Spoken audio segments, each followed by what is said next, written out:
Hello students, आज हम class 12 NCERT maths के चैप्टर कंटिन्यूटी एंड डिफरेंशियबिलिटी की एक्सरसाइज 5.1 की क्वेश्चन नंबर 1 to 20 सॉल्व करेंगे।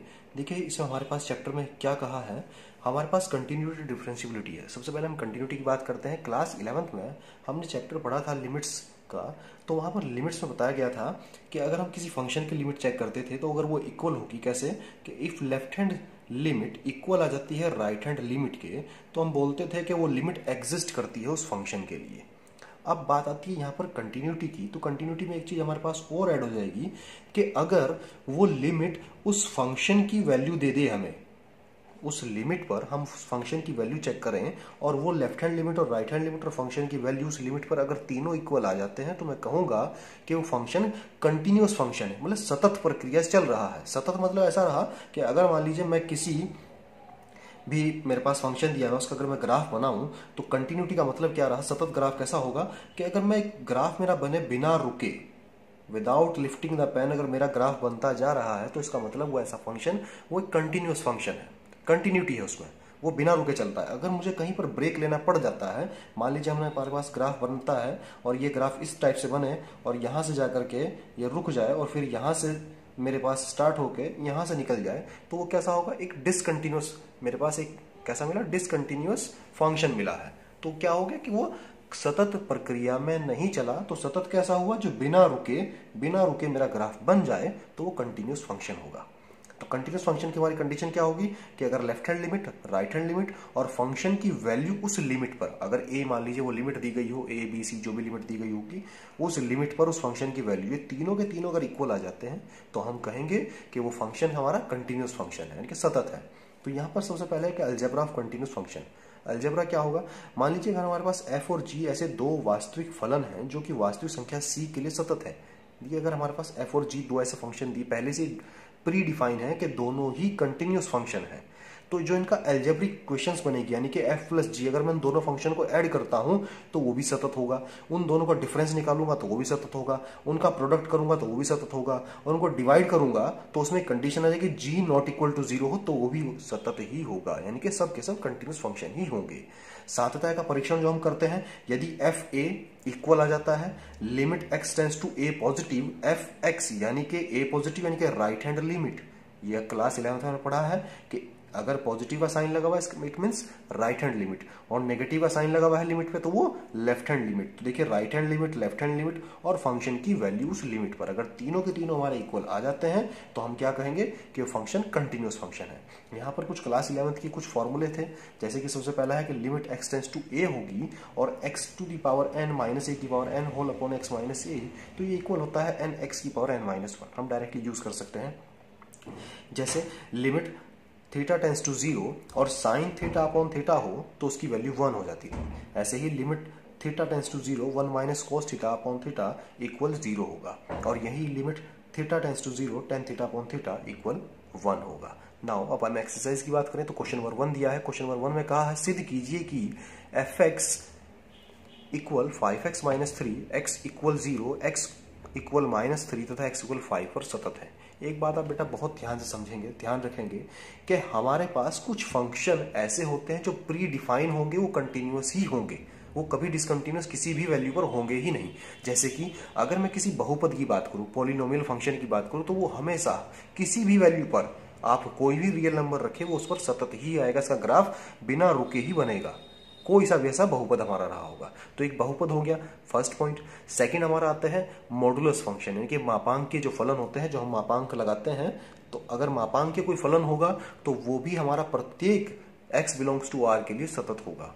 तीसरा हमारा होता है ट्रिग्नोमेट्रिक फंक्शन। ट्रिग्नोमेट्रिक फंक्शन सिर्फ हमारे पास साइन और कोस, ये दो ही ऐसे फंक्शन हैं जो x बिलोंग्स टू r, प्रत्येक x बिलोंग्स टू आर के लिए सतत होंगे, हमेशा सतत रहेंगे, इन पर कभी कोई डिसकंटिन्यूटी नहीं आती। लेकिन इसके अलावा अगर मैं बात करूं टेन, कोट, तो उनमें हमारे पास कुछ कुछ रेस्ट्रिक्शन होते हैं, वो क्या होंगे वो हम आगे बात करेंगे। लेकिन कुछ हमारे पास फंक्शन ऐसे होंगे जो प्री डिफाइन, जो पहले से ही कंटिन्यूअस होते हैं, जैसे कि ये 5x माइनस 3 आ गया। तो यहाँ अगर हम सिंपल लिखें, देखिए x इक्वल 0 पर जाए, इसको मुझे चेक करना है, तो यहाँ पर सिंपल आप limit x tends to 0 f x, limit x tends to 0, हमारे पास एफ एक्स की वैल्यू 5x माइनस 3 दी हुई, हमने x को चेंज किया 0 से, तो 0 लिमिट रखी 5 into 0 minus 3 which is minus 3, तो मैं कह सकता हूं कि x इक्वल 0 पर f सतत है। ऐसे ही उसने पॉइंट नंबर 2 x इक्वल -3 पर जांच करने के लिए कहा, तो limit x tends to -3 fx या limit x tends to -3 5x -3x को हमने -3 से रिप्लेस करेंगे तो 5 इंटू -3 ये माइनस का 15 और -3 माइनस का 18 आ गया। तो x इक्वल -3 पर ये f सतत हुआ। थर्ड पॉइंट x इक्वल 5 पर जांच करना है, तो limit x tends to 5 fx और fx की वैल्यू 5x -3 और x को हमने चेंज किया 5 से, तो 5 इंटू 5 25 -3 22, तो x इक्वल 5 पर भी ये सतत रहा। Now question number 2, x equal 3 पर फलन fx इक्वल 2x स्क्वायर -1 के सांतत्य की जांच कीजिए। देखिए मैंने फिर से कहा ये कैसा है, एक बहुपद है, पॉलिनोमियल फंक्शन है, तो ये कोई भी वैल्यू यहाँ इस वैल्यू से कोई फर्क ही नहीं पड़ेगा। x इक्वल 3 रखो, -3 रखें, 2 5 कुछ भी रखेंगे ये सतत ही होगा। तो क्या करिए, x इक्वल 3 पर limit x tends to 3 fx, limit x tends to 3 fx की वैल्यू रखी 2x स्क्वायर -1 और x को चेंज किया 3 से, तो 2 इंटू 3 का स्क्वायर -1 विच इज 17, तो ये भी x इक्वल 3 पर सतत हुआ। नाउ क्वेश्चन नंबर 3, निम्न फलनों के सांतत्य की जांच कीजिए। सबसे पहला फलन उन्होंने दिया हुआ है fx इक्वल x -5। देखिए ये भी फलन कैसा है, हमारे पास एक पॉलिनोमियल फंक्शन है, तो पॉलिनोमियल फंक्शन है तो ये क्या होगा, देखिए क्योंकि x -5 एक बहुपदीय फलन है, पॉलिनोमियल है। देखिए यहाँ क्या था कि हमें इस क्वेश्चन में कोई भी लिमिट नहीं दी थी, उसने ये कोई स्पेसिफिक बिंदु नहीं दिया कि इस बिंदु पर आप इसकी जांच कीजिए, तो वहां पर हम एक सिंपल डेफिनेशन लिख सकते हैं कि क्या है कि भाई x -5 एक बहुपदीय फलन है, अतः प्रत्येक बिंदु x बिलोंग्स टू r पर f क्या होगा, वो सतत होगा। ऐसे ही b पॉइंट है fx इक्वल 1/x -5। अब देखिए 1 कांस्टेंट है, तो उसके यहाँ सतत होने ना होने से कोई फर्क नहीं पड़ता, क्योंकि हम फंक्शन की बात करते हैं। फंक्शन हमारे पास x -5 है जो कहाँ है, डिनोमिनेटर में है। अब देखिए अगर मैं यहाँ पर डिनोमिनेटर में x की वैल्यू 5 रख देता हूँ, तो 5 - 5 0 और 1/0 क्या हो जाएगा, अनडिफाइन हो जाएगा। तो इसका मतलब मैं 5 को छोड़ करके बाकी यहाँ पर कोई भी संख्या रख दूंगा तो ये क्या होगा, ये सतत होगा। तो सिर्फ 5 के लिए सतत नहीं होगा, तो x बराबर 5 पर fx परिभाषित नहीं है, क्योंकि देखिए ये क्या है, एक बहुपदीय फलन है तो बहुपद, तो सतत तो होगा। लेकिन अगर 5 रख देंगे तो 5 रखने के बाद ये क्या हो जाए, अनडिफाइन हो जाता है। तो 5 को छोड़ने के बाद हम बाकी कोई भी इसमें डिजिट रख सकते हैं, अतः x बिलोंग्स टू r -5। वास्तविक संख्याओं के समुच्चय में से 5 को हटा देंगे तो बाकी जितने ही बचते हैं प्रत्येक के लिए f क्या होगा, सतत होगा। Point number c, fx equal x square -25 upon x + 5। देखिए इसको सॉल्व कर सकते हैं, वैसे तो हम x + 5 x -5 25 हो, 5 का स्क्वायर लिख सकते हैं, तो x + 5 x -5, x + 5 से x + 5 कैंसिल हुआ, x -5 बचता है। अब देखिए सिंपल क्या है, बहुपदीय फलन है, और बहुपदीय फलन है तो ये प्रत्येक x बिलोंग्स टू r के लिए सतत होगा।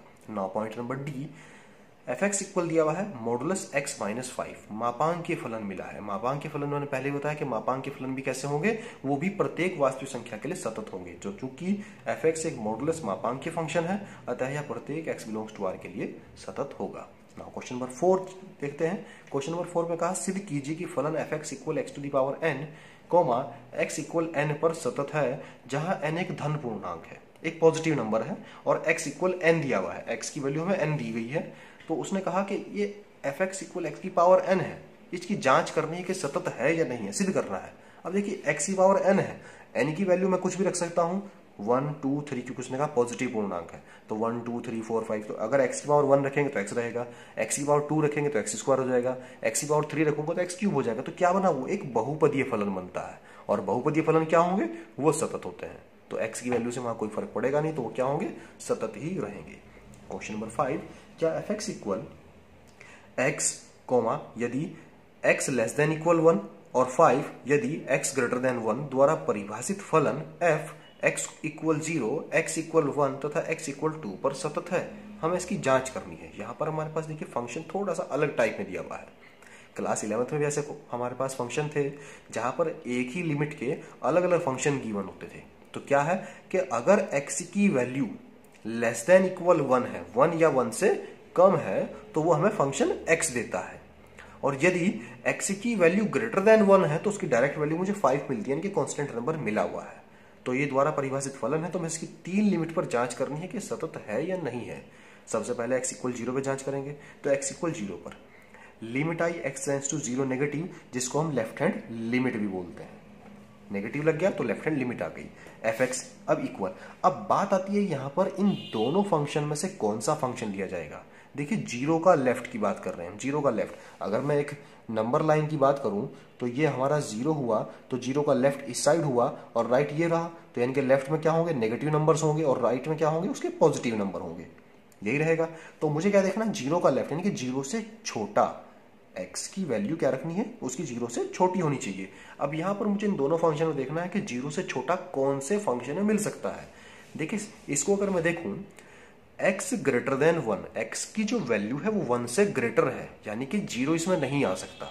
1 से ग्रेटर क्या होगी, 1.1 हो सकती है, 1.2 हो सकती है, 2, 3, 4, 5, 6 कुछ भी हो सकती है, लेकिन जीरो नहीं होगी। अगर आप ये सेकंड फंक्शन देखें, x less than equal 1, x की वैल्यू 1 या 1 से छोटी है, तो 1 है, तो 1 से छोटा क्या हो गया, जीरो होगा, जीरो से छोटा -1 होगा, फिर -2 होगा, यानी कि मुझे जीरो और जीरो से छोटा इस फंक्शन में मिल गई वैल्यू। तो मैं यहाँ fx को क्या रखेंगे, x रखेंगे, और यहाँ x की वैल्यू जीरो थी तो मैंने यहाँ जीरो रखी, तो जब जीरो रखूंगा तो मेरे पास जीरो मिल गया। फिर राइट हैंड लिमिट की बात करें तो राइट हैंड लिमिट हमारे पास हो जाएगी limit x tends to zero positive fx। अब यहाँ पर जीरो पॉजिटिव यानी कि जीरो का राइट यानी कि जीरो से ग्रेटर नंबर। अब जीरो से ग्रेटर नंबर कहाँ मिलता है मुझे, वो भी यहां पर देखते हैं। देखिए क्या कहा कि x less than equal 1, x की वैल्यू 1 या 1 से छोटी है, तो जीरो से बड़ी वैल्यू भी तो 1 आएगी। अगर हमारे पास देखिए यहाँ 1 काउंटिंग में है, क्योंकि इक्वल का साइन लगा हुआ है, 1 काउंटिंग में आएगा, तो इसका मतलब जीरो से बड़ा नंबर हमारे पास क्या मिलता है, 1 मिलता है। तो ये फंक्शन हमारा कौन सा रहा, यही रहा। वैसे हमारे पास जीरो से बड़ी नंबर यहाँ भी मिल रहा है, 1 से बड़ा नंबर है, लेकिन इसमें जीरो है ही नहीं। यहाँ पर डायरेक्ट जो वैल्यू आएगी 1 से ग्रेटर आएगी। उससे पहले मेरे पास ये जो फंक्शन है इसमें जीरो भी था, जिस लिमिट की मैं बात कर रहा हूँ वो लिमिट इसमें पाई जा रही है, और इससे ग्रेटर भी इसमें है और इसमें लोअर भी इसमें है, तो दोनों जगह हमारा यही फंक्शन काम करेगा। तो हमारे पास ये फिर से आया x, और x टेंड्स टू जीरो रखूंगा तो ये जीरो हो जाएगा। और थर्ड जो पॉइंट था कि लिमिट हम डायरेक्टली रखेंगे उस फंक्शन में, और लिमिट हम डायरेक्टली कहाँ रखते हैं, ये ध्यान रखेंगे बेटा, हमारे पास ये लेस देन और ग्रेटर देन के साइन लगे हुए होंगे, जिस भी लेस देन ग्रेटर देन में ये इक्वल का साइन लगा हुआ होगा, आप डायरेक्टली लिमिट उसी फंक्शन में रखेंगे। हमारे पास इक्वल का साइन यहां लगा हुआ है यानी कि x में लगा हुआ है, तो मैं x में ही वो लिमिट जीरो रखूंगा। तो f0 की अगर वैल्यू मैं डायरेक्टली निकालूं तो क्या हो जाएगी, fx था तो x था, अब x हट गया तो क्या आया, जीरो आ गया, तो f0 जीरो मिला। तो देखिए लेफ्ट हैंड लिमिट हमें जीरो मिली, राइट हैंड लिमिट हमें जीरो मिली, और फंक्शन की वैल्यू उस लिमिट पर वो भी जीरो ही मिली। तो तीनों इक्वल आए, तो मैं क्या कह सकता हूं कि fx x इक्वल जीरो पर एक सतत फलन है। नाउ x इक्वल 1 पर जांच करें इसकी, तो x इक्वल 1 पर आएगा उसी प्रकार से। अब देखिए 1 दिया हुआ है, अब सबसे पहले 1 की बात करेगा, लेफ्ट हैंड लिमिट की बात करते हैं, तो ये हमारे पास आ जाएगा left hand limit x tends to 1 negative fx। अब यहां पर fx की वैल्यू क्या आएगी, देखिए 1 नेगेटिव यानी कि 1 का लेफ्ट, 1 का लेफ्ट क्या होगा, यानी कि 1 से छोटा, माइनस के नंबर हो तो यह जीरो होगा, माइनस नंबर हो जो भी होंगे। देखिए यहाँ क्या लिखा हुआ है, x less then 1, x less then 1, 1 से छोटा, x की जो वैल्यू होगी 1 से कम है, तो हमारे पास फंक्शन कौन सा रहा, x आ गया। तो limit x tends to 1 negative x, और इसकी हमने वैल्यू 1 रखी तो ये हमारे पास 1 मिला। नाउ राइट हैंड लिमिट की बात करें तो राइट हैंड लिमिट आया limit x tends to 1 positive fx। Limit x tends to 1 positive यानी कि 1 का राइट, और 1 का राइट यानी कि 1 ग्रेटर देन x से, x की वैल्यू 1 से ग्रेटर, तो ये रही x की वैल्यू 1 से ग्रेटर हमारे पास ये रही। तो क्या है उसके फंक्शन हमारा 5 है, 5। अब देखिए 5 क्या है, कांस्टेंट नंबर है, तो यहां पर मैं लिमिट नहीं रख सकता, तो ये एज इट इज 5 ही रहा। अब आप देखें चूंकि हमारा लेफ्ट हैंड लिमिट और राइट हैंड लिमिट ही इक्वल नहीं है, इसलिए मुझे थर्ड लिमिट निकालने की कोई जरूरत है ही नहीं। f1 की वैल्यू मैं नहीं निकालूंगा, क्योंकि अगर मेरे लेफ्ट हैंड और राइट हैंड इक्वल नहीं है तो थर्ड लिमिट हमें निकालने की कोई फायदा उससे होगा ही नहीं। तो हम क्या लिख सकते हैं, चूंकि limit x tends to 1 negative fx not equal limit x tends to 1 positive fx, या left hand limit equal not equal right hand limit, अतः x इक्वल 1 पर fx सतत नहीं है। नेक्स्ट इसी में x इक्वल 2 पे जांच करना है हमें। अब देखिए x इक्वल 2 पे जांच करें तो limit x tends to 2 negative यानी कि लेफ्ट हैंड साइड, तो x टेंड्स टू 2 का लेफ्ट। अब 2 का लेफ्ट क्या होगा, यानी कि 2 से कम। अब 2 से कम क्या होगा, देखिए x की वैल्यू क्या है यहाँ, x ग्रेटर देन 1, उसने कहा x greater then 1, x greater then 1 क्या होगा, 1.1 हो सकता है, 1.2 हो सकता है, 1.3 हो सकता है, देन 2 आएगा, फिर 3 आएगा। तो यहाँ 2 का अगर लेफ्ट की बात करूं यानी कि 2 से कम की वैल्यू बात करूं, तो 2 से कम भी हमारे पास इसी फंक्शन में वैल्यू मिल सकती है। 1.1 2 से कम है, 1.3 2 से कम है, 1.5 2 से कम है, तो फंक्शन कौन सा रहा, हमारे पास ये रहेगा। क्योंकि यहां पर जो वैल्यू है वो बाउंडेशन है कि 1 या 1 से छोटी, यहां पर 2 नहीं आ सकता, 2 हमारे पास यही आएगा, तो इसलिए हम इसी लिमिट को लेंगे। ध्यान रखेंगे लिमिट का उस फंक्शन में होना भी जरूरी है। वैसे हमारे पास 2 से छोटा ये भी है, 2 से छोटा यह मिल सकता है, लेकिन यहां पर 2 लिमिट का एग्जिस्टेंस है ही नहीं, यहां पर है, इसलिए मैं इसी फंक्शन को यूज इसमें करूंगा। तो हमारे पास आएगा x tends to 2 negative fx limit x tends to 2 negative 5। अब चूंकि 5 एक कांस्टेंट वैल्यू है तो एज इट इज 5 ही रहा। Then right hand limit x tends to 2 positive fx। अब देखिए 2 का राइट, 2 का राइट 2 से ग्रेटर, अब 2 से ग्रेटर हमें कहां मिलेगा, वो भी इसी फंक्शन मिलेगा, क्योंकि कहा कि x ग्रेटर देन 1, x की वैल्यू 1 से बड़ी है, तो 1 से बड़ी है तो 2, 2 से बड़ा 3, 3 से बड़ा 4, तो इसी फंक्शन मिला। फंक्शन क्या है 5, देन हमारे पास 5 मिला, और 5 कांस्टेंट है तो एज इट इज 5 ही रहा। फिर डायरेक्टली हमें लिमिट की वैल्यू जांच करनी है उस फंक्शन पे, तो डायरेक्टली अगर मैं f2 की जांच करूंगा तो f2 कहां मिल जाएगा मुझे, देखिए एग्जैक्ट 2 भी इसी लिमिट में मिलेगा मुझे। यहाँ इक्वल का साइन नहीं है इसमें, लेकिन फिर भी अगर आप देखें कि x की वैल्यू जो 1 से बड़ी है तो वो 2 से होते हुए जरूर जाएगी, तो एक्जैक्टली 2 इसमें आएगा, तो इक्वल का साइन जरूर आएगा, तो f2 की वैल्यू क्या रही, वो भी 5 ही होगी। तो f2 हमें 5 मिला। Since left hand limit, right hand limit और फंक्शन की वैल्यू उस लिमिट पर तीनों इक्वल है, तो x इक्वल 2 पर fx क्या है, सतत हुआ। नाउ क्वेश्चन नंबर 6 देखें, fx equal 2x plus 3, x less than equal to 2x minus 3, x greater than equal to, greater than 2, ये दो कंडीशन गिवन है और हमें 2 पर इसकी सांतत्यता की जांच करनी है, कंटिन्यूटी की जांच करनी है कि ये 2 पर सतत है या नहीं है, x इक्वल 2 पर। तो x इक्वल 2 ले लेते हैं, लेफ्ट हैंड लिमिट ले ली, लिमिट x टेंस टू 2 का नेगेटिव यानी कि 2 का लेफ्ट हैंड साइड fx। अब देखिए 2 का लेफ्ट क्या होगा, यानी कि 2 लेस देन, तो x लेस देन 2 ये हमारे पास रहा। सिंपल सा ध्यान रखेंगे, लेफ्ट हैंड यानी कि लेस देन और राइट हैंड यानी कि ग्रेटर देन। सिंपल आप एक मोटे तौर पे ये भी ध्यान रख सकते हैं। तो x less than equal to, x की वैल्यू 2 या 2 से कम है, तो 2 या 2 से कम क्या होगी, 1 हो सकती है, 0 हो सकती है, -1 हो सकती है, यानी कि लेफ्ट साइड मिल गई। तो फंक्शन कौन सा रहा, 2x प्लस 3, तो 2x प्लस 3 लिखा हमने। यहाँ x की वैल्यू 2 रखूंगा तो 2 2 जा 4, 4 और प्लस 3 7 आया। Then right hand limit, limit x tends to 2 का positive fx equal limit x tends to 2 का पॉजिटिव। अब देखिए 2 का पॉजिटिव यानी कि 2 का राइट x ग्रेटर देन 2, तो 2 का राइट हमारे पास मिला 2x माइनस 3, x की वैल्यू 2 रखेंगे, 2 2 जा 4, -3, 4 - 3 1।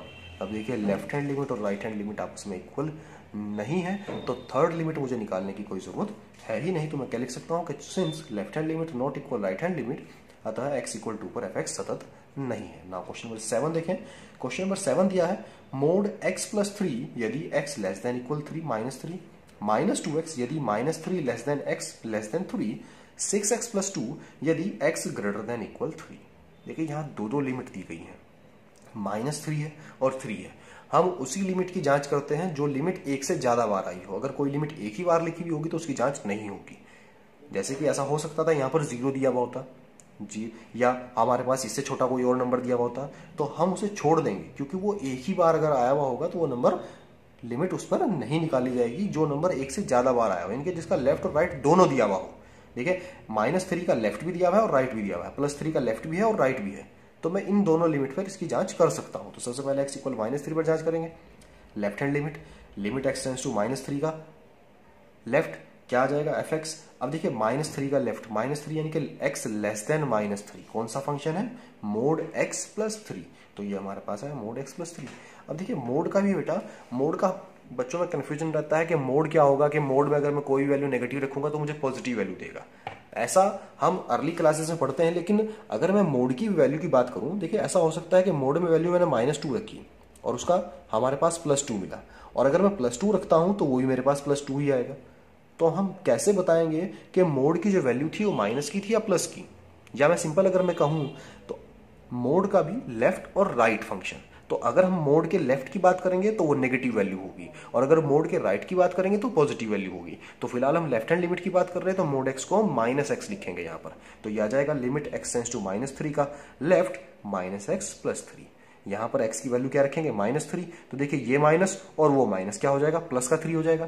तो देखिए सिंपल वही बात हुई, मोड ने फिर से उसको प्लस ही कर दिया है, अगर मैं यहाँ पर ये माइनस ना लगा के इस माइनस को रख देता तो वो क्या हो जाएगा, माइनस का आ जाएगा, और मोड कभी माइनस का आता नहीं है तो पॉजिटिव ही आएगा। तो देखिए माइनस माइनस प्लस का 3 ही हुआ, और 3 + 3 6 ही आ गया। नाउ राइट हैंड लिमिट की बात करें तो लिमिट x टेंड्स टू -3 का पॉजिटिव fx इक्वल -3 का पॉजिटिव यानी कि -3 का राइट, यानी कि x greater then 3।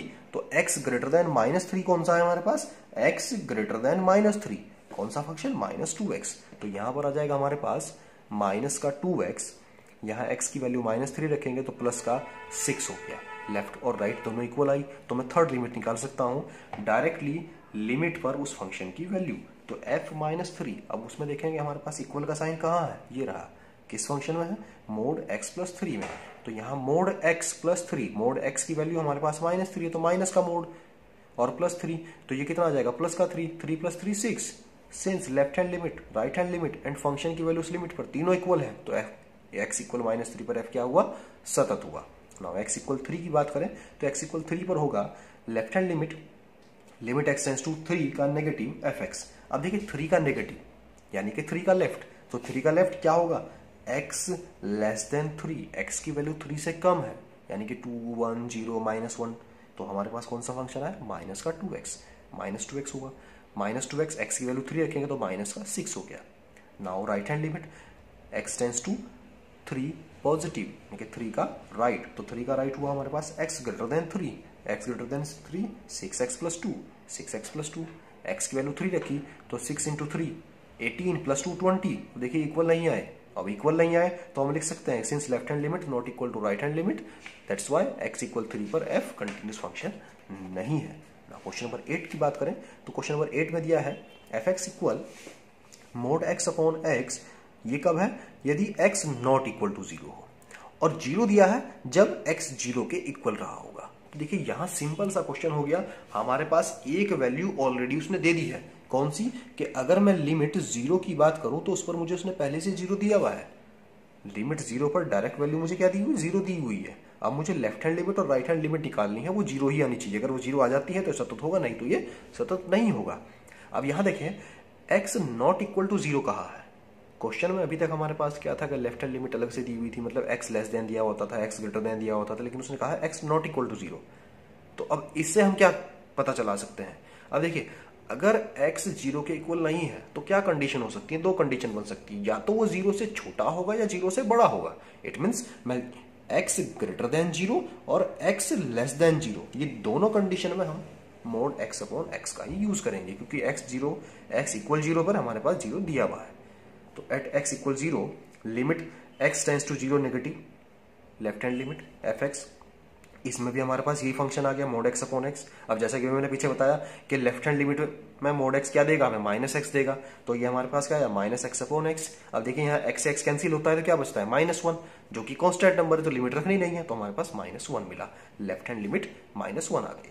Then right hand limit की बात करें तो राइट हैंड लिमिट में हमारे पास वैल्यू क्या मिली, limit x tends to 0 positive fx, function फिर से वही मोड x अपॉन x। अब राइट हैंड लिमिट है तो मोड x की वैल्यू क्या रखी जाएगी, +x रखी जाएगी, तो x अपॉन x क्या कैंसिल हुआ, +1 बचता है। तो अभी देखिए वो -1, ये +1 और वो 0, तीनों के तीनों इक्वल आए, अलग अलग आए हमारे पास, तो क्या हुआ, ये x इक्वल 0 पर फलन सतत नहीं है। यहां पर हम लिख भी सकते हैं ये f0 नॉट इक्वल है, ये तीनों के तीनों एक दूसरे के इक्वल नहीं है, इसलिए ये सतत फलन नहीं है। नाउ क्वेश्चन नंबर 9 देखें, fx equal x upon mode x यदि x लेस देन 0 और -1 यदि x ग्रेटर देन इक्वल 0। देखिए लगभग वही क्वेश्चन है, यहाँ पर फंक्शन तो उसी टाइप का है लेकिन कंडीशन थोड़ी सी चेंज हो गई है कि x लेस देन 0 पर तो हमारे पास ये फंक्शन है, लेकिन x ग्रेटर देन 0 पर और इक्वल 0 पर -1 दिया हुआ है।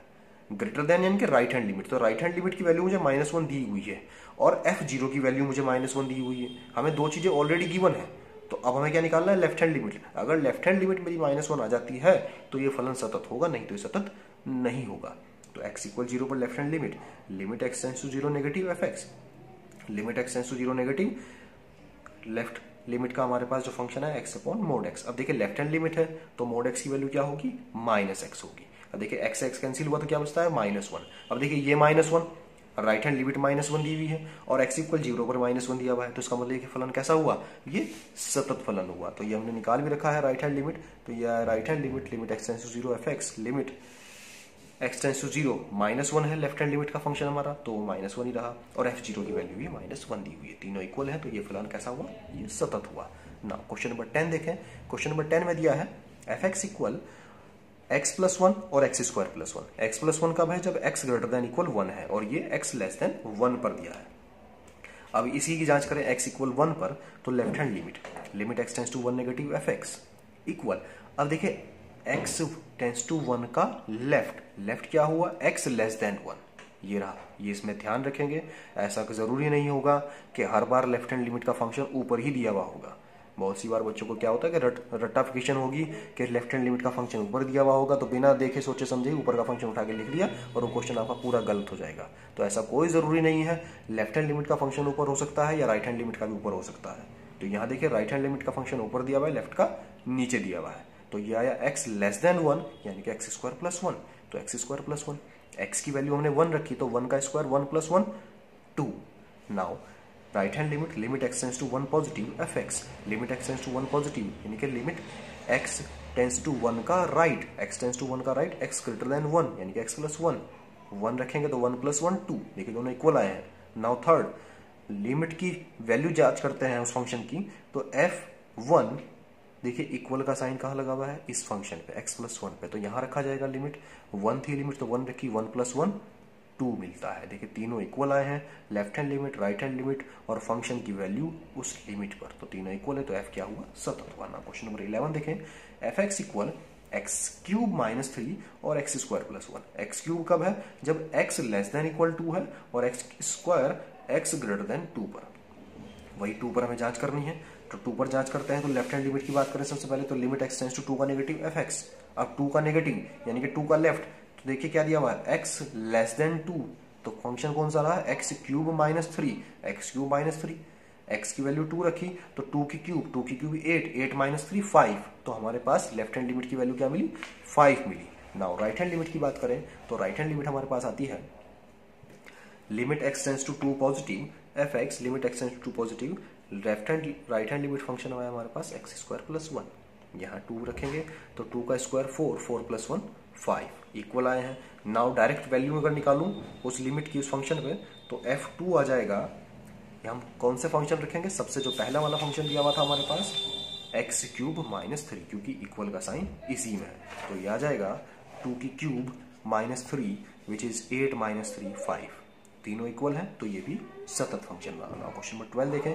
क्वेश्चन नंबर 12 में दिया है x⁻10 - 1 कब, यदि x < 1 होगा, और x² जब x < 1 होगा। तो दो फंक्शन अलग अलग दिए हुए हैं लिमिट पर, 1 पर जांच करते हैं, तो x = 1 पर जांच करें इसकी भी। लेफ्ट हैंड लिमिट आ जाएगी limit x tends to 1 negative f(x), limit x tends to 1 का नेगेटिव, अब देखिए लेफ्ट x टेंस टू 1 का लेफ्ट, 1 का लेफ्ट क्या होगा, 1 का लेफ्ट रहा ये x < 1, तो x की पावर 10 - 1, x की वैल्यू 1 रखें तो 1 की पावर 10 1 रहेगी, और 1 - 1 0 आ गया। Now right hand limit x tends to 1 का पॉजिटिव यानी कि 1 का राइट, और 1 का right x > 1 which is x², और 1 लिखूंगा तो क्या आएगा, 1 का स्क्वायर 1 और 1 मिला। अब देखिए वो 0 ये 1 इक्वल नहीं है, since left hand limit not equal right hand limit, अतः x = 1 पर f सतत नहीं है। ना क्वेश्चन नंबर 13 देखें, क्या f(x) = x + 5 यदि x < 1 और x - 5 यदि x > 1 द्वारा परिभाषित फलन एक सतत फलन है। जांच करनी है सतत है या नहीं, 1 पर जांच कर लेते हैं, तो x = 1 पर जांच करें। Left hand limit x tends to 1 का लेफ्ट, x टेंस टू 1 का लेफ्ट क्या हो जाएगा, x < 1 यानी कि x + 5, लिमिट 1 रखी तो 1 + 5 6। Now right hand limit x tends to 1 का right f(x), limit x tends to 1 का राइट x > 1 x - 5, अब यहाँ 1 रखेंगे तो 1 - 5 कितना मिला, -4, देखिए दोनों इक्वल नहीं है। अगर यही दोनों इक्वल नहीं है तो थर्ड वैल्यू में निकालने की कोई जरूरत पड़ेगी नहीं, तो ये क्या आया, since left hand limit not equal right hand limit, तो ये x = 1 पर f सतत नहीं है। ना क्वेश्चन नंबर 14 देखते हैं। क्वेश्चन नंबर 14 में दिया f(x) = 3 जब 0 < x < 1 और 4 1 < x < 3 और 5 3 < x < 10। देखिए हमारे पास यहाँ काफी सारी लिमिट दी हुई है, 0 1 3 10। अब मुझे किस किस पर जांच करनी है, जैसा कि मैंने बताया, देखिए जीरो यहाँ पर सिर्फ एक ही बार यूज हुआ है, जीरो का सिर्फ मुझे राइट दिया हुआ है, जीरो का लेफ्ट नहीं दिया हुआ, तो वो उस पर जांच नहीं होगी। ऐसे ही 10 है, 10 का सिर्फ लेफ्ट दिया हुआ है, इसका राइट साइड नहीं दी हुई, तो इस पर भी जांच नहीं होगी। 1 का देखिए, 1 का लेफ्ट और राइट दोनों दिए हुए, 3 का और लेफ्ट और राइट दोनों दिए हुए, तो मैं लिमिट 1 और 3 पर ही इसकी जांच करूंगा सांततायदा की। तो x इक्वल 1 पर सबसे पहले ले लेते हैं, 1 पर लेफ्ट हैंड लिमिट आ जाएगी। अब देखिए यहाँ पर हमें डायरेक्टली फंक्शन नहीं दिया हुआ, फंक्शन की भी वैल्यू दी हुई है। वैसे तो ऐसा क्वेश्चन कभी भी सतत हो ही नहीं सकता जहां पर कांस्टेंट वैल्यू दी गई होगी, क्योंकि तीनों की तीनों वैल्यू इक्वल है, लिमिट कनेक्टेड है। देखिए x की वैल्यू एक बार 1 रख रहा हूं तो 3 मिलता है, x की वैल्यू एक बार 1 रख रहे हैं तो 4 मिल रहा है। तो इसका मतलब दोनों के दोनों जब 3 और 4 इक्वल नहीं है तो left hand limit right hand limit के इक्वल हो ही नहीं सकती। तो ऐसे क्वेश्चन को आप डायरेक्टली बता सकते हैं कि ये कंटिन्यूस फंक्शन होगा ही नहीं। जांच कर लें तो लिमिट x टेंड्स टू 1 का लेफ्ट, अब 1 का left x less then 1, function की वैल्यू क्या गिवन है 3, तो डायरेक्टली 3 रख सकते हैं क्योंकि फंक्शन की वैल्यू कांस्टेंट वैल्यू है। देन राइट हैंड लिमिट 1 का राइट x ग्रेटर देन 1 क्या है 4 है, हमारे पास कांस्टेंट वैल्यू 4 आ गई। अब देखिए since left hand limit not equal to right hand limit, तो x इक्वल 1 पर f सतत नहीं है। देन x इक्वल 3 पर जांच करें तो लेफ्ट हैंड लिमिट x का लेफ्ट यानी कि 3 का लेफ्ट आ जाएगा, तो x लेस देन 3 क्या वैल्यू है 4, ये 4 आ गई, 4 हो गया। Then right hand limit x का लेफ्ट, तो ये लेफ्ट क्या हो जाएगा हमारे पास, राइट क्या हो जाएगा, देखिए राइट में हमारे पास यानी कि x ग्रेटर देन 3, 5 दिया हुआ है तो 5 रहा, तो अब 5 है तो 5 कांस्टेंट वैल्यू अलग रही। अब देखिए 4 वो 5 इक्वल नहीं है, तो ये क्या हुआ x इक्वल 3 पर भी सतत नहीं है ना। क्वेश्चन 15 देखते हैं, क्वेश्चन 15 में दिया हुआ है fx इक्वल 2x जब x लेस देन 0 हो, 0 जब x ग्रेटर देन इक्वल 0 और लेस देन इक्वल 1 हो, और 4x जब x ग्रेटर देन 1 हो। तो हमारे पास यहाँ पर भी दो लिमिट दी हुई है 0 और 1, दोनों पर जांच करनी होगी। सबसे पहले x इक्वल 0 पर जांच कर ले, left hand limit x tends to 0 का लेफ्ट, अब 0 का लेफ्ट क्या होगा x लेस देन 0 यानी कि 2x, तो 2x आया, x की वैल्यू 0 रखेंगे तो क्या हुआ 0 हो गया। Then right hand limit x tends to 0 का राइट, 0 का राइट यानी कि x ग्रेटर देन 0, 0 ही दिया हुआ है डायरेक्टली, तो 0 रहा तो 0 इक्वल आ गया। नाउ अब फंक्शन की वैल्यू निकाल लें उस लिमिट पर, तो f0 पर, f0 कहां रखा जाएगा, देखिए इक्वल का sign, 0 less than equal x, तो वो पहले से ही 0 दिया हुआ है, तो f0 की वैल्यू क्या रही 0। देखिए तीनों वैल्यू इक्वल आई हैं, तो तीनों वैल्यू इक्वल है तो क्या होगा ये सतत होगा। नाउ क्वेश्चन इसके ही सेकंड पार्ट x इक्वल 1 पे जांच करें, तो अगर x इक्वल 1 की बात करें तो लेफ्ट हैंड लिमिट है, लिमिट x टेंड्स टू 1 का लेफ्ट है fx, और लिमिट x टेंड्स टू 1 का लेफ्ट क्या होगा, वो 0 पहले से गिवन है तो 0 रहा। राइट हैंड लिमिट में लिमिट x टेंड्स टू 1 का राइट है fx, और वो जो हमारे राइट हैंड साइड दी हुई है वो 4x दी हुई है, यहाँ पर 4 रखूंगा तो क्या आ जाएगा 4 × 1 4, जो इक्वल नहीं आया तो x इक्वल 1 पर ये सतत नहीं है। ना क्वेश्चन नंबर 17 देखते हैं। देखिए क्वेश्चन नंबर 17 में दिया है, क्वेश्चन नंबर 17 है हमारे पास, a और b के उन मानों को ज्ञात कीजिए जिनके लिए fx इक्वल ax प्लस 1 यदि x less than equal 3, bx plus 3 यदि x ग्रेटर देन 3 द्वारा परिभाषित फलन x इक्वल 3 पर सतत हो।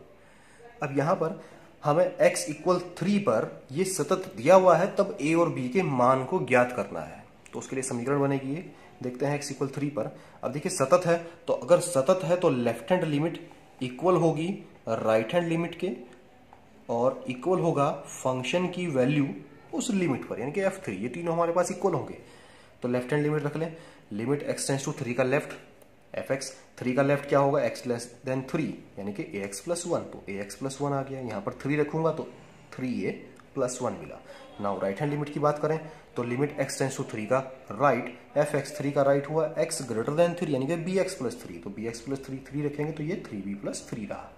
अब हमें x इक्वल 3 पर उसने कहा कि लेफ्ट हैंड लिमिट और राइट हैंड लिमिट इक्वल है, मैं कोई से भी दो को कंपेयर कर सकता हूँ, आप किसी भी दो को निकाल लें उनको कंपेयर कर लें, इसको ना निकाल के इसको निकाल लें, कंपेयर कर सकते हैं किसी को भी। तो लेफ्ट हैंड और राइट हैंड को कंपेयर करूंगा तो 3a प्लस 1 इक्वल होगा 3b प्लस 3 के। अब यहाँ से प्लस का 1 उस साइड जाएगा, माइनस हो जाएगा तो 2 बचेगा, 3a इक्वल 3b प्लस 2, या इस 3 से अगर डिवाइड कर दूं तो a इक्वल यहाँ 3 से 3 डिवाइड हो जाएगा तो b प्लस 2 अपॉन 3। तो ये हमारे पास एक इक्वेशन आएगी जहां पर मैं b की वैल्यू रखता रहूंगा तो a की वैल्यू मेरे पास इनफाइनाइट मिलती रहेगी। नाउ क्वेश्चन नंबर 18 देखें। क्वेश्चन नंबर 18 में कहा कि लैम्डा की वैल्यू ज्ञात कीजिए, लैम्डा की किस मान के लिए fx equal lambda x square minus 2x यदि x लेस देन इक्वल 0 और 4x प्लस 1 यदि x ग्रेटर देन इक्वल 0 द्वारा परिभाषित फलन x इक्वल 0 पर सतत है। x इक्वल 1 पर इसके सातत्य पर विचार कीजिए। देखिए हमें दो लिमिट पर इसकी वैल्यू निकालनी है, 0 पर हमें लैम्डा की वैल्यू निकालनी है और 1 पर इसके सातत्य पर विचार करना है, यानी कि सतत है या नहीं है। तो सबसे पहले x इक्वल 0 पे बात करें, left hand limit x tends to 0 का negative fx, limit x tends to 0 का नेगेटिव। अब देखिए x लेस देन 0 हमारे पास कौन सा है, lambda x square minus 2x।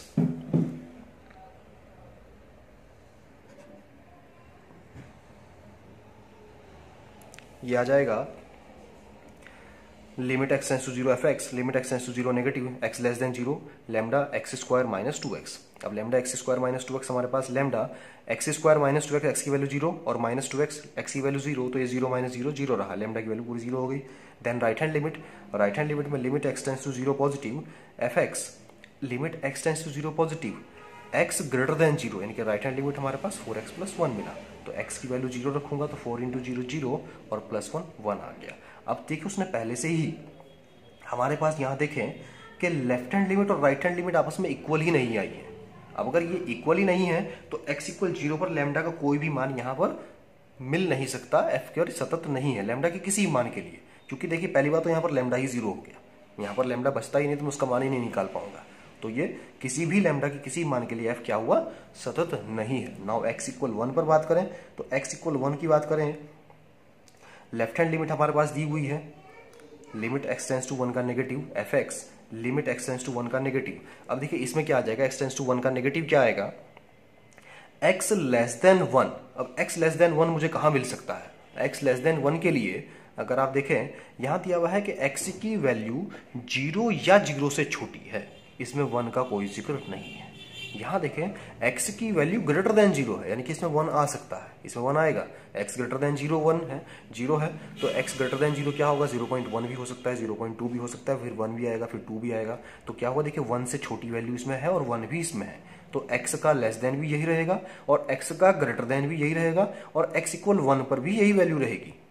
1 का लेफ्ट भी इसी में आएगा, 1 का राइट भी इसी में आएगा और 1 इक्वल की बात करेंगे तो भी 4x प्लस 1 ही होगा। तो यानी कि x इक्वल 1 पर ये क्या होगा, ये सतत होगा, हम डायरेक्टली बता सकते हैं।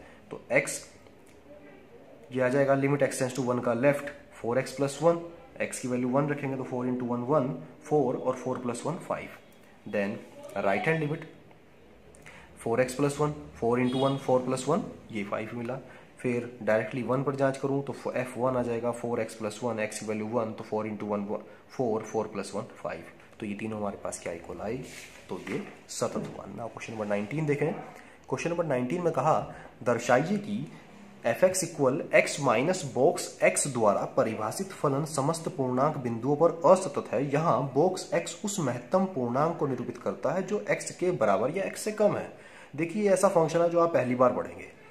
बॉक्स x का मतलब क्या रहा, बॉक्स x एक ऐसा फंक्शन होता है कि अगर इस फंक्शन के अंदर, इस बॉक्स के अंदर मान लीजिए मैं कोई भी महत्तम कोई पूर्णांक रखता हूं, मैंने रखा 1.3 और मैंने इस बॉक्स के अंदर बंद कर दिया, तो हमें ये क्या वैल्यू देगा। जैसे मॉडुलस फंक्शन है, मॉडुलस क्या करता है कि कोई भी उसमें नेगेटिव नंबर आप रखेंगे तो पॉजिटिव वैल्यू ही देगा। ऐसे ही बॉक्स x भी अपना कुछ अलग तरीके से काम करता है। इसमें होता क्या है, देखिए 1.3 की अगर मैं बात करें तो 1.3 किन दो नंबर के बीच में है, किन दो पूर्णांकों के, 1 और 2 के बीच में है। तो ये हमें जो रिजल्ट देगा वो लोअर नंबर देगा, यानी कि 1 देगा।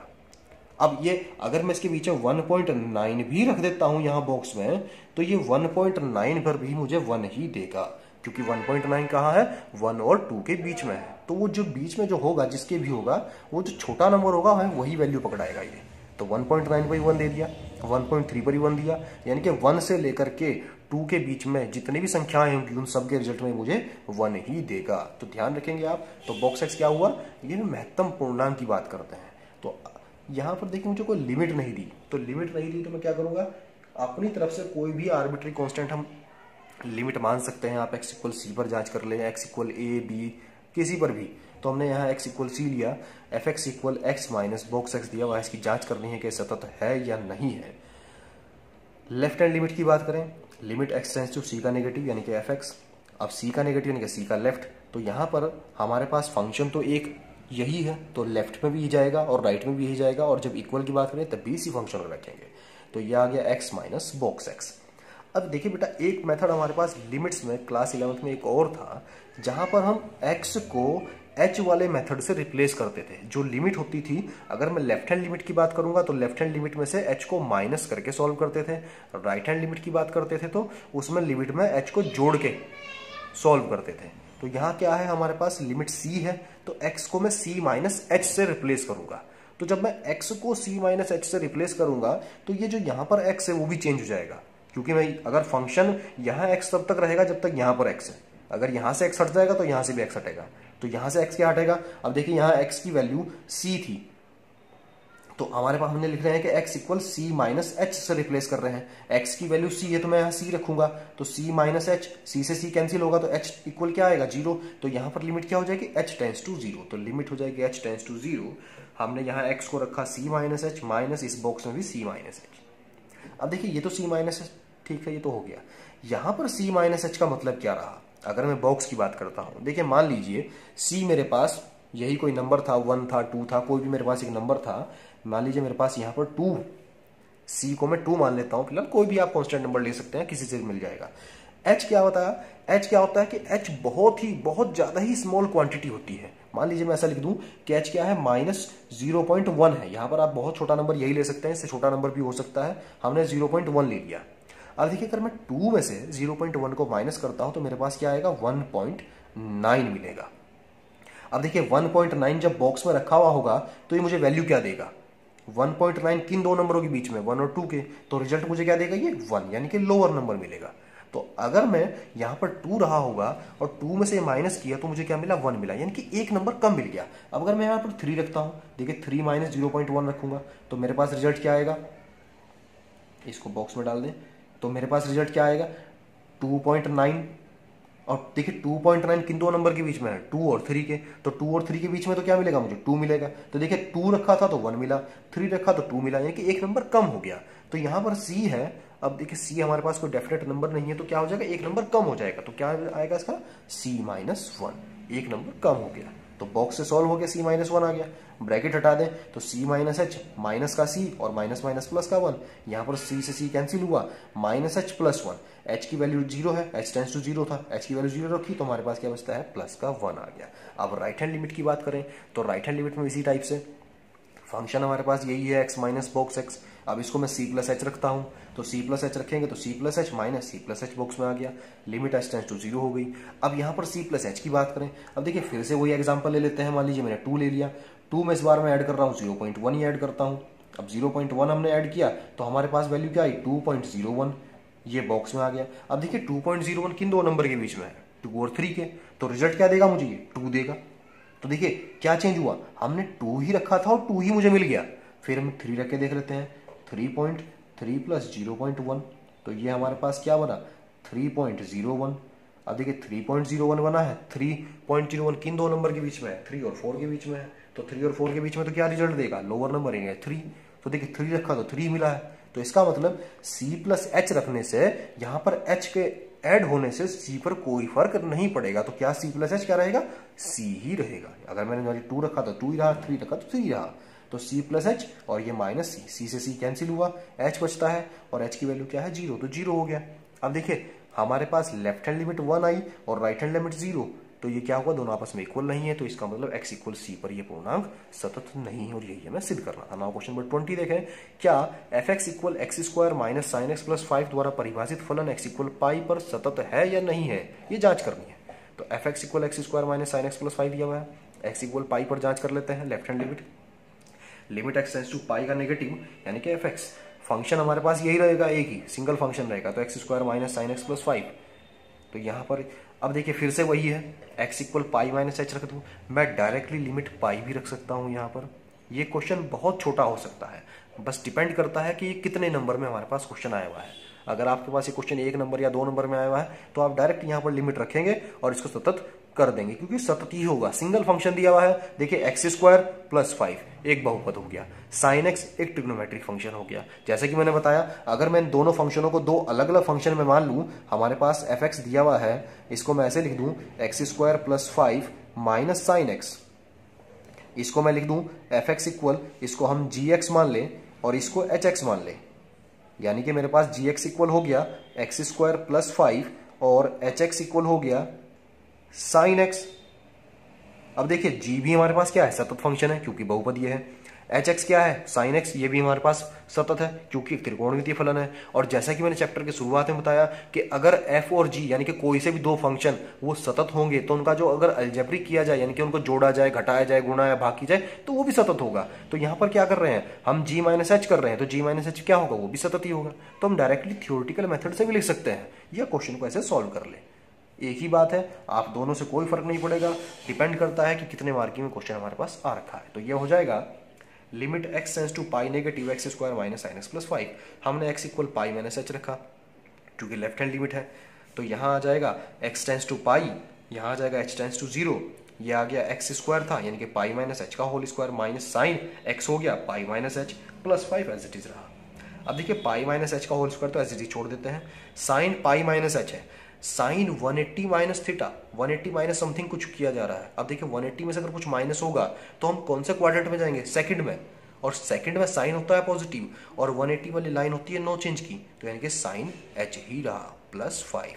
अब यहाँ पर एच की वैल्यू 0 है, 0 रख दें। तो देखिए पाई माइनस एच, एच की वैल्यू 0 रखूंगा तो पाई माइनस 0 का होल स्क्वायर यानी कि पाई का स्क्वायर, पाई स्क्वायर हो गया। साइन 0, साइन 0 कितना होगा, 0 होता है तो छोड़ दें, प्लस का 5, तो हमारे पास क्या मिला, pi square plus 5, left hand limit मिली। अब राइट हैंड लिमिट की बात करें तो राइट हैंड लिमिट हमारे पास आ जाएगी limit x tends to pi का पॉजिटिव यानी कि x square minus sine x plus 5। अब यहाँ पर क्या रखेंगे, एक्स इक्वल पाई प्लस एच रखेंगे, तो पाई प्लस एच रखेंगे तो लिमिट एक्स टेंस टू 0 हो जाएगी, पाई प्लस एच का whole square minus sine pi plus h plus 5, pi plus h का whole square as it is छोड़ दें, प्लस यहाँ पर चाहे तो आप पाई प्लस एच का होल स्क्वायर खोल भी सकते हैं, ऐसे ही यहाँ पर पाई माइनस एच का होल स्क्वायर खोल सकते हैं, फर्क कुछ नहीं पड़ेगा, आएगा पाई स्क्वायर ही। Then sine pi plus H 180 plus theta, अब 180 प्लस समथिंग करूंगा तो मैं थर्ड क्वाड्रेंट में जाऊंगा और थर्ड में जाके साइन हो जाता है नेगेटिव और लाइन है नो चेंज की, तो माइनस का साइन एच हो जाएगा और एक माइनस पहले से ही था तो प्लस का साइन एच होगा, प्लस 5। अब एच की वैल्यू 0 रखें, पाई प्लस 0 का होल स्क्वायर यानी कि पाई स्क्वायर, साइन 0 0 रहा और प्लस 5 एज इट इज, देखिए पाई स्क्वायर प्लस 5 आया। अब limit x tends to pi, directly मैं वैल्यू निकाल लूँ पाई पे तो क्या आ जाएगी भाई, क्या था हमारे पास फंक्शन एक्स स्क्वायर, तो pi square minus sine pi plus 5, sine pi की वैल्यू क्या होती है, 0 होती है, तो एक्स स्क्वायर ये पाई स्क्वायर प्लस 5। तो हमारे पास क्या आया, left hand limit, right hand limit और फंक्शन की वैल्यू उस लिमिट पर तीनों इक्वल मिले तो एक्स इक्वल पाई पर क्या हुआ, एफ हमारा सतत फंक्शन हुआ। आई होप ये वीडियो आप लोगों को समझ में आई होगी। अगर ये टॉपिक समझ में आया हो तो प्लीज़ इस वीडियो को लाइक करें, शेयर करें और चैनल को सब्सक्राइब करना ना भूलें। Thank you for watching.